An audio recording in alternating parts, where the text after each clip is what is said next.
Good afternoon, I'm Mahalia Joseph. C News is live at noon. And I'm Nasira Mohammed with sport.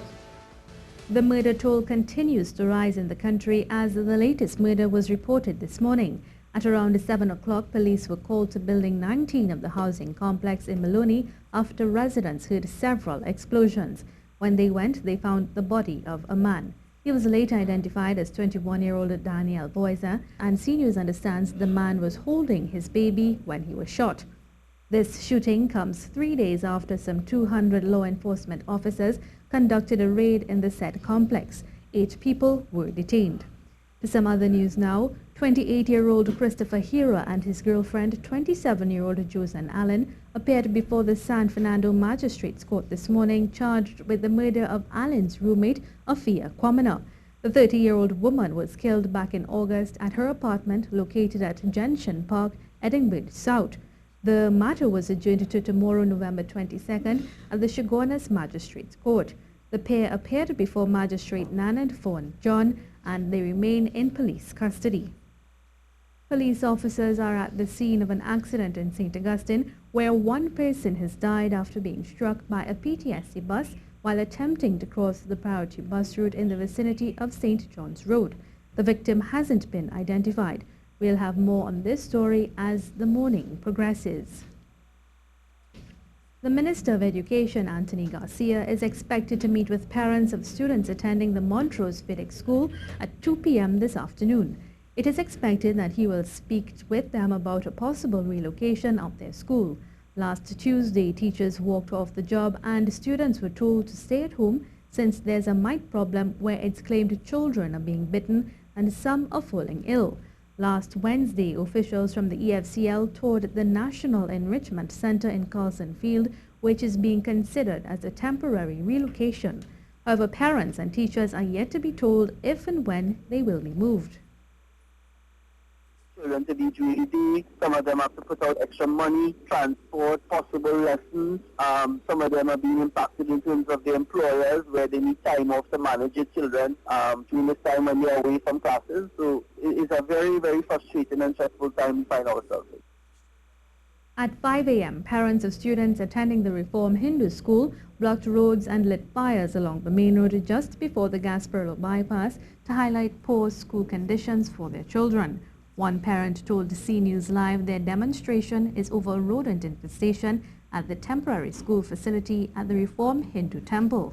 We highlighted these problems already of the school, and up to date the minister has not responded to our complaints. Recently we found a snake in the school compound. We have pictures of the snake as well. We are highlighting all those issues to the minister. We wrote several letters to the minister, but no response was given. We even protested in front of Parliament not too long ago. We have not received any information as to what is happening with our new school.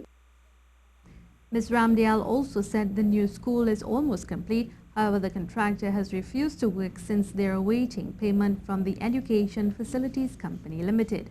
Also, parents of students attending the Lafayette Roman Catholic School are protesting again this morning. They're angry at the Education Ministry, who said they haven't addressed the temporary ROC church in which their children are being taught, since there's no school in the area.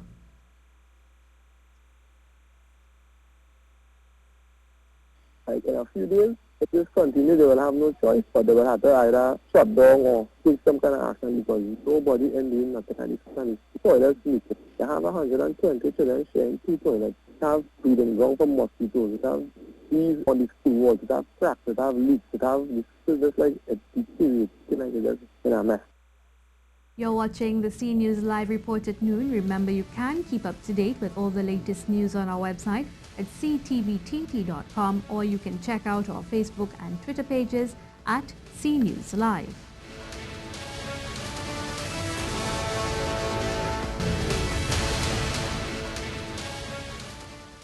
The Ministry of Health says the Zika virus is still a public health concern here in Trinidad and Tobago, despite the World Health Organization saying it is no longer a global public health emergency.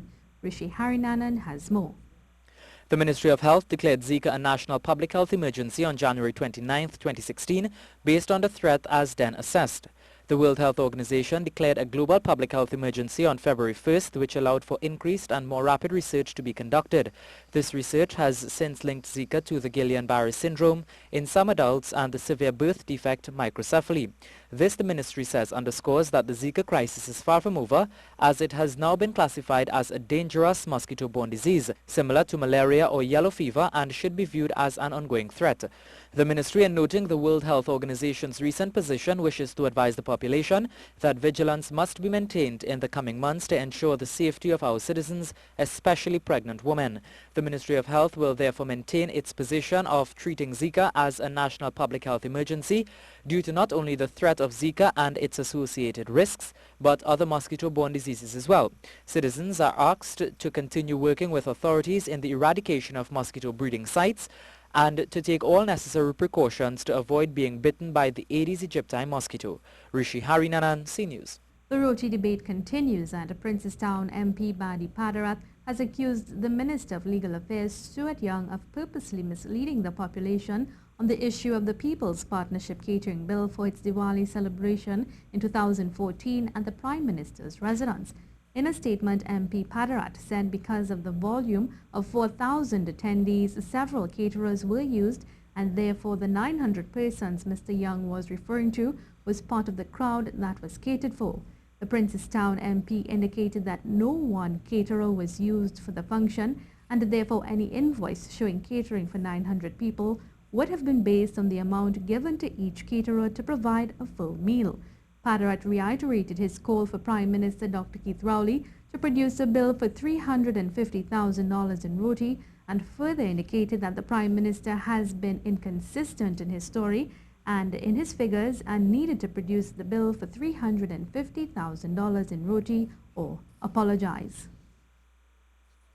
With just 7 days to go before the official polling day for local government elections in Trinidad and Tobago, there are calls for an end to the tit-for-tat rhetoric that's being seen as becoming more personal and divisive as the campaign enters its final week.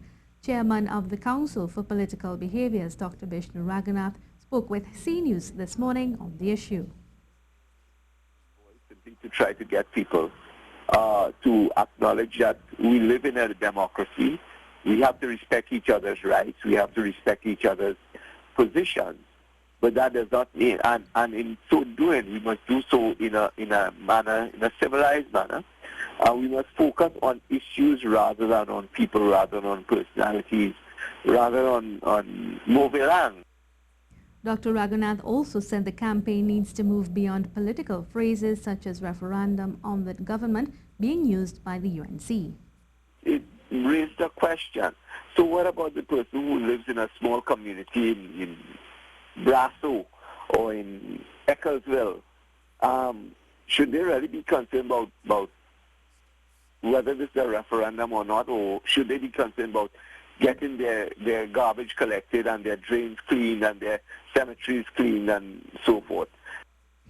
The Steelworkers Union are again asking Prime Minister Dr. Keith Rowley to meet with them and hear what they have to say about getting ArcelorMittal back up and running. According to the president of the Steelworkers Union, Christopher Henry, a proposal was sent to the Prime Minister about what they plan to do, as well as listing several companies which have expressed interest in investing in the failed steel company. For several months, the union has been trying to meet with Dr. Rowley. However, all attempts have failed. Letter acknowledging receipt of the proposal. Then we got a letter from the Minister of Labour, who has no really knowledge of the discussion we had with the Prime Minister, where he asked us to produce this proposal, and she now asking what is the reason for asking the government to get involved. We didn't ask the government as it relates to get involved. The Prime Minister asked for a proposal. We did a comprehensive proposal. We then delivered it, asking for a meeting to discuss the proposal. To date, we haven't had a meeting. And the union maintained getting the plant back up and running will be a great investment for Trinidad and Tobago. Mr. Henry told us most of the over 600 workers are still without a permanent job, and it is disturbed by the lack of consideration from the government. To put back into the steel industry, but secured investors who are willing to invest hundreds of millions of dollars in Trinidad and Tobago, and we have no dialogue as it relates to that. The workers are still out there suffering as each day passes by. It gets worse. Some other news now. Maxi taxi owners will no longer be able to renew their permits at the Route 2 Maxi Taxi Association. According to a statement from the Ministry of Works, this service has been moved to the Ministry's Port of Spain office, and their location is the ground floor at the Ministry's head office, corner of Richmond and London Streets in Port of Spain. An extension, however, has been granted for persons wishing to conduct permit renewals from Monday 21st to Wednesday 30th November 2016. The Royal Botanic Gardens in Port of Spain is ready for Christmas, and last evening was just the start of Family Nights Under the Lights celebration. At the official opening of the lighting up of the gardens, members of the public were greeted to carol singing, parangi and other festivities. The Royal Botanic Gardens was established in 1818 and is said to be one of the oldest botanic gardens in the world. At the launch, Minister of Agriculture, Land and Fisheries Clarence Rambarat congratulated the talent that is being showcased at the Royal Botanic Gardens. And as a country, we will recognize first the enormous talent that we have in every sphere of individual pursuit, that we'd use our resources to showcase and develop and present and create opportunities for pride. Minister Rambarat also mentioned that a movie night is to take place at the gardens, San Fernando Hill and in rural communities over the next couple of weeks. The National Academy for the Performing Arts in Port of Spain was reopened last Friday. The building, which cost the country approximately $500 million, was closed after concerns were raised about the soundness of the structure. In her welcome address, Minister of Community Development, Culture and the Arts, Dr. Nan Gatsby-Dolly, she said Napa is an iconic space and it is the jewel of the Caribbean. More than 10 primary and secondary schools were in attendance of the recital, which was meant to encourage the participation of schools as a means of exposing students to the arts and encouraging them to pursue their interest. And it's about that time of the day for me to turn you over to Nasira Mohammed. She'll tell us what's happening in the world of sport. Well, Mahalia, Lara could be back in the pads with the bat and facing some balls down in Australia.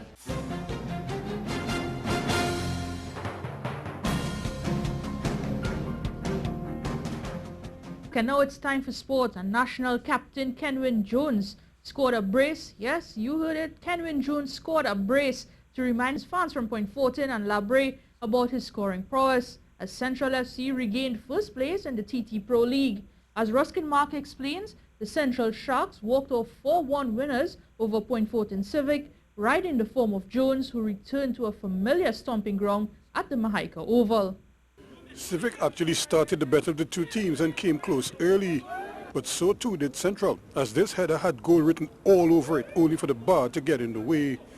But Civic, they were handed a lifeline on 16 minutes when Makil Ajan Gordon wiped away a Akeem Redhead in the area, leaving the referee no choice but to point to the spot immediately.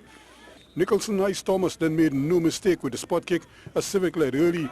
Central would launch themselves into attack in search of an equalizer, and Marcus Joseph, who once starred for Civic, was having a nightmare in front of goal.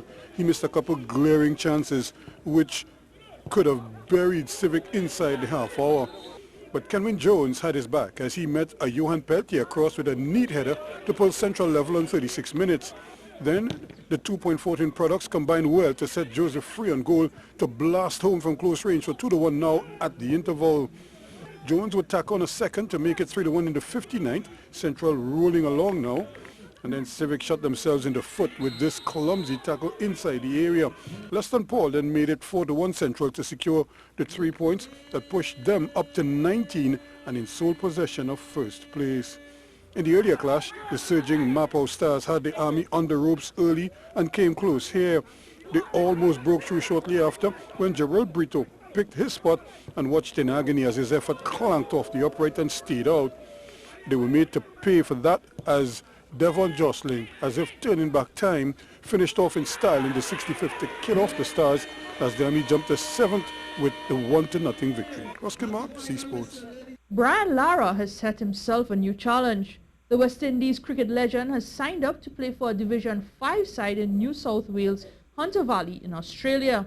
Reports say players from the Bennett Hotel Centurions saw Lara at a local pub and presented him with a contract, with the signed paperwork sent to the local association with a note stating, "This is not a hoax," and a shot of Lara penning the deal. The contract was approved. Lara, however, is yet to turn out for his new team, but moves are in place to get him to turn up for a game. So hopefully we'll see Brian Lara back on the pitch. And just to give you an update, India defeated England by 246 runs in the second test over in Vizag, India, and they take a 1-0 series lead. Remember, the first match was drawn. And apart from the cricket, the Queen's Park Oval also hosted some budding chess stars in the fourth and final leg of the Junior Chess Grand Prix. The tournament had stops in South Tobago, Chaguanas, and at the Oval, where the turnout was strong, suggesting a bright future for the sport. The numbers weren't lost on the tournament director, Marcus Cogburn, who was doubly excited for the kids, as well as the support from a major sponsor. We had a particularly good turnout for especially for the last round. I don't know if it had anything to do with the venue, but of course, you know, the kids are excited and a lot of beginners. So this is an opportunity for people to expose themselves and enjoy the game and just have fun. But the kids, of course, they get cash prizes, compliments of our sponsor, First Citizens, who are sponsoring this Grand Prix tournament circuit for this year. And when the dust cleared, Isaiah McIntosh walked away with the top spot in the open category, just ahead of Dana Ramsumir. Viren Rampersad had the most accumulated points in the under-14 category, while Ronaldo Romani was top for those under 12. And among the novices, special mention goes out to Nicholas Lewis and Devant Romani in the A and B categories, respectively. Well, that's it for sport today.